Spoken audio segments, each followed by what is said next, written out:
Okay. Okay. Right. Shri Chaitanya junior కాలేజ్‌లోని దారుణం చోటు చేసుకుంది. అధికమైన ఒత్తిడి కారణంగా కౌశిక్ అనే విద్యార్థి సూసైడ్ చేసుకున్నట్టు కూడా తెలుస్తోంది. అయితే ఈ సూసైడ్ అరౌండ్ మార్నింగ్ 5:00కి చేసుకున్నట్టు చెప్తూ ఉన్నారు. అయితే దీనికి సంబంధించి మరిన్ని వివరాలు ఇవాళ కౌశిక్ యొక్క రిలేటివ్ మనతో పాటు ఉన్నారు. దీనికి సంబంధించి అంటే ఎందుకు ఒత్తిడికి గురవుతున్నారు? అటు చదువు పరంగా విద్యార్థులు ఉపాధ్యాయులు ఎవరైనా సరే తనకి ఒత్తిడికి గురి చేస్తూ ఉన్నారు. ఇంకా ఎక్కువగా చదవాలి, ఎక్కువ టైం వాళ్ళు చదివించాలి అని చెప్పి కూడా ఈ విధమైన ప్రెషర్ ఏమైనా పెట్టారా అన్న విషయాలు ఏమైనా పేరెంట్స్‌తో కానీ, వాళ్ళ యొక్క రిలేటివ్స్‌తో కానీ కౌశిక్ ఎప్పుడైనా షేర్ చేసుకున్నారా అన్న విషయాలు కూడా తెలుసుకునే ప్రయత్నం చేద్దాం. అండ్ కౌశిక్ అసలు మీతో లాస్ట్ టైం ఎప్పుడు మాట్లాడారు? కాలేజ్‌లోని ఈ విధంగా ప్రెషర్ ఉందని చెప్పి ఏమైనా మీతో షేర్ చేసుకున్నారా? లాస్ట్ టైం అంటే అక్టోబర్ 31న దీపావళికి ఇంటికి వచ్చారు. ఇంటికి వచ్చినప్పుడు ఎలా చదువుతున్నారో అని అడిగితే బాగానే చదువుతున్నాను, బాగానే ఉన్నాను అన్నాడు. కానీ స్ట్రెస్ అదేం చెప్పలేదు. అప్పుడప్పుడు ఫ్రీక్వెంట్గా ఫోన్ చేసినప్పుడు ఇలా మార్కులు తక్కువ వస్తున్నాయి మామూలుగా అనేవాడు. అదేముందిలేరా ఐఐటీ కాకపోతే ఐపీఎన్ మీద కాన్సన్ట్రేషన్ పెట్టు, ఎంసెట్ అని వస్తుంది కదా, బాగానే ఉంటుంది ఫ్యూచర్. ఎంసెట్కి కూడా ఎంసెట్ కాలేజీలు ఉన్నాయి, దానికి కూడా బాగానే ఉంటుంది అన్నాను. కాకపోతే ఫ్రెండ్స్ ఎవరు లేరు అన్న.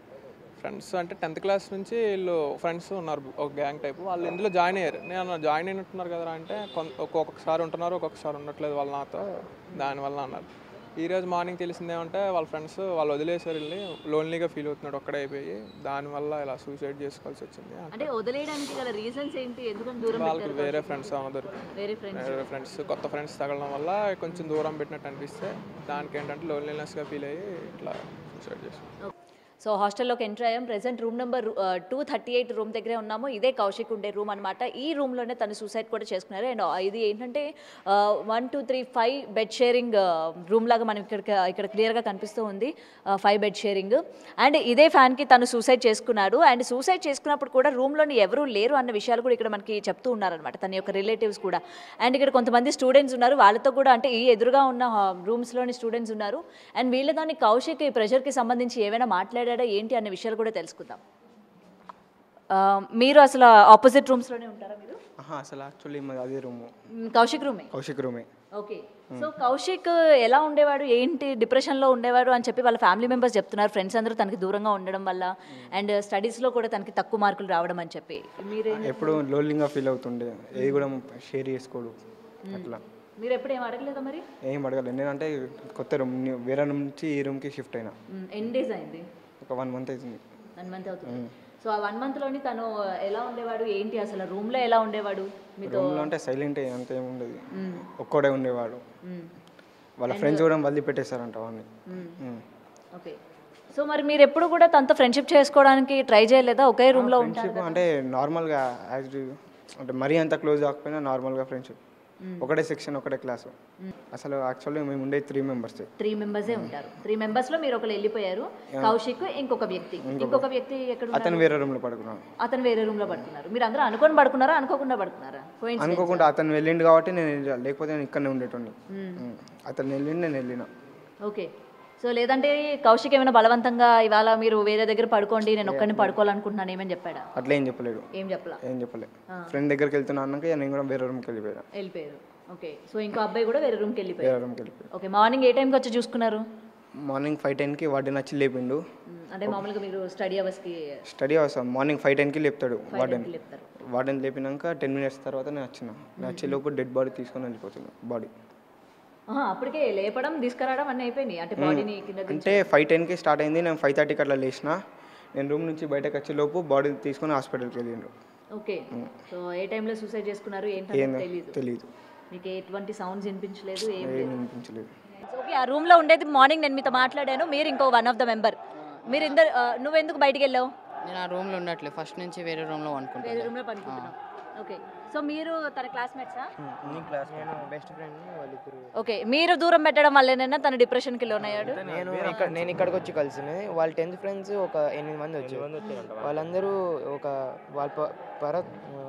వాళ్ళ బిహేవియర్ కొంచెం దసరా ముందు ఒకటికి ఉన్నారు, వీనితోనే బాగానే ఉన్నారు. దసరా తర్వాత వీనితోనే లేరు, ఇంకా వీనితో మాట్లాడతారు, దూరం పెడుతున్నారు. వినే ఉన్నాడు ఇంకా నన్ను ఫ్రెండ్స్ మోసం చేస్తున్నారు అని ఫీల్ అయ్యండి బాగా. ఇంకా అందుకని అలా ఇవాళ మీ అందరికి కాలేజ్ హాలిడే ఇచ్చారా? పంపించేశారు. ఎందుకు? ఎప్పుడు పంపించారు? ఎప్పుడు చెప్పారు మీకు? మార్నింగ్ 8:39 వరకు మెసేజెస్ పంపించారా?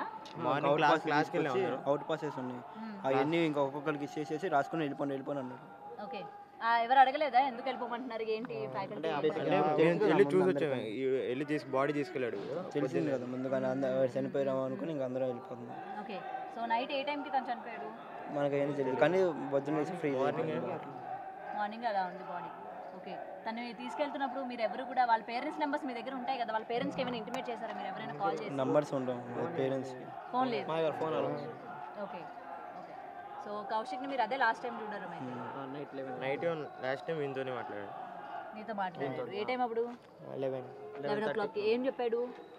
ఏం చెప్పాడు అంటే ఫ్రెండ్స్ గురించి చెప్పినాడు. ఫ్రెండ్స్ ముందు కలిసి ఉన్నారంటే 8 మంది అట్లా. ఏమైనా ఏడవడం అట్లా ఏమైనా చేశాడా? అట్లా ఉంది, కన్నుల్లో అట్లా నీళ్ళు ఉన్నాయి, అంతా ఏడ్చలేదు.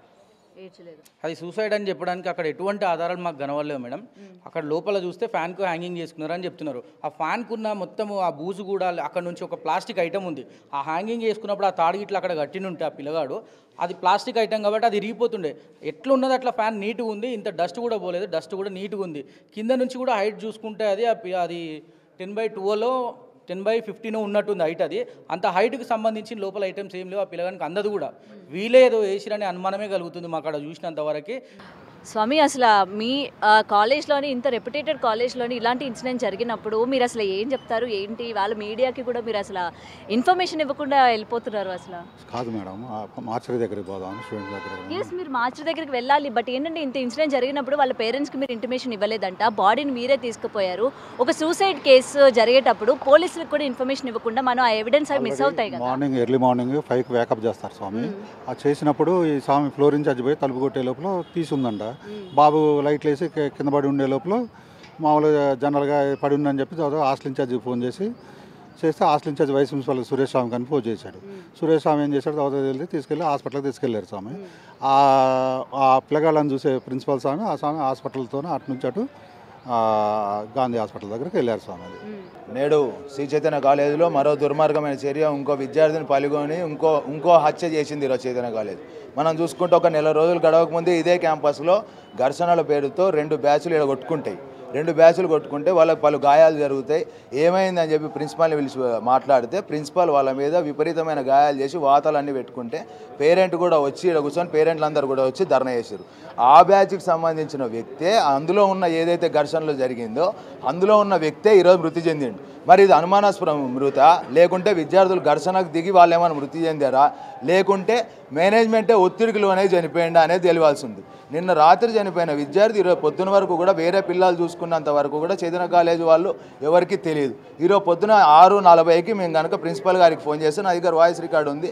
ఏమైంది సార్ అంటే నేను లేను, ఎల్బీనగర్లో ఉన్నాయి, ఇప్పుడు బయలుదేరినా అంటుండు. అంటే ఒక బాధ్యతాయుతమైన ప్రిన్సిపల్ పదవిలో ఉండి, ఒక బాధ్యతాయుతమైన ఏజీఎం పదవిలో ఉండి క్యాంపస్లో విద్యార్థి చనిపోయినా కూడా మీకు తెలియదు అంటే వీళ్ళు ఎంత నిర్లక్ష్యంగా వ్యవహరిస్తారో మనకు తెలుస్తుంది. అంతేకాకుండా మరొక చర్య మనం చూసుకుంటే ఇప్పుడు ఈ నెల రోజుల ముందు జరిగిన ఘర్షణలకు సంబంధించిన వీడియోలు అవన్నీ ఉన్నాయి. మరి ఆ పిల్లలందరూ ఈరోజు ఉన్న పలంగా ఉట్టిగా సమ్మర్ క్లాసులు అంటేనే వీళ్ళు హాలిడేలు ఇవ్వని వాళ్ళు నిన్న రాత్రి విద్యార్థి చనిపోతే సడన్గా పొద్దున ఒక 1000 మంది విద్యార్థులని ఉన్న పలంగా ఇంటికి పంపించాల్సిన కారణం ఏంది అంటే ఇందులో ఏదో జరిగిందనే కదా. ఈ 1000 మంది విద్యార్థులను కానీ లోపల ఉన్న మిగతా 400 విద్యార్థులను కానీ వీళ్ళందరిని ఎందుకు దాచిపెడుతున్నారు? ఉన్న పలంగా క్యాంపస్ ఎందుకు ఖాళీ చేసిర్రు? అసలు నిన్న రాత్రి ఏం జరిగింది, నిన్న సాయంత్రం ఏం జరిగింది? మేము ఎవరైతే ఇప్పుడు మృతి చెందిండో ఆ విద్యార్థి వాళ్ళ పేరెంట్స్తో కూడా మాట్లాడడం జరిగింది. వాళ్ళ తల్లితో నిన్న సాయంత్రం కూడా పిల్లోడు మంచిగానే మాట్లాడిండు అని చెప్పి మాకు ఇన్ఫర్మేషన్ ఉంది. ప్రెసెంట్ కాలేజ్ దగ్గర అంటే చాలా ఇష్యూ అవుతుంది కదా. ప్రెసెంట్ మీ అబ్బాయికి సంబంధించి అసలు ఏం జరిగింది ఏంటి? మీ అబ్బాయి లాస్ట్ మీతో ఎప్పుడు మాట్లాడాడు? నైట్ మాట్లాడాడు. ఏ టైం కండి? నేను ఒక అరౌండ్ 6:30 ఆ టైంలో మాట్లాడాడు మేడం. ఓకే, హలో అమ్మా చెప్పండి. నైట్ మీ అబ్బాయి ఏ టైంకి మాట్లాడాడు? 5:45 ఫోన్ చేశాడమ్మా నాకు. సాయంత్రం మంచిగా నవ్వుకుంటూ మాట్లాడాడమ్మా. బానే ఉన్నాను అన్నాడు. నవ్వుకుంటూ మమ్మీ నేను బానే ఉన్నాను, ఏం లేదు, డబ్బులు ఏమన్నా కొనుక్కుంటా అన్నాడు. సరే నాన్న చేస్తానని చెప్పాను. వాళ్ళ రూమ్మేట్ ఫోన్ నుంచి ఫోన్ చేశాడమ్మా నాకు. ఎవరో ఫోన్ ఉందంట వాళ్ళ ఫ్రెండ్ దగ్గర, ఆ నెంబర్ నుంచి ఫోన్ చేశాడు నాకు నిన్న. మాట్లాడాడు, అంతా బానే ఉందమ్మా, నవ్వుకుంటున్నాడు. వాడు ఏం బాధతో గానీ ఇబ్బందితో గానీ ఏం లేడమ్మా. నాకు 6:30కు ఫోన్ చేసి బాబు హాస్పిటల్లో ఉన్నాడు రండి అని చెప్పారమ్మా. తెల్లవారు 6:30కా? అవునమ్మా. ఇప్పుడు ఇక్కడికి వచ్చిన తర్వాత వీళ్ళని అడిగితేనేమో 5:15కి ఇన్సిడెంట్ అయింది, 6 గంటల వరకు హాస్పిటల్ చనిపోయాడని చెప్తున్నారమ్మా. ఇక్కడికి వచ్చిన తర్వాత గాంధీకి వచ్చాక ఓకే.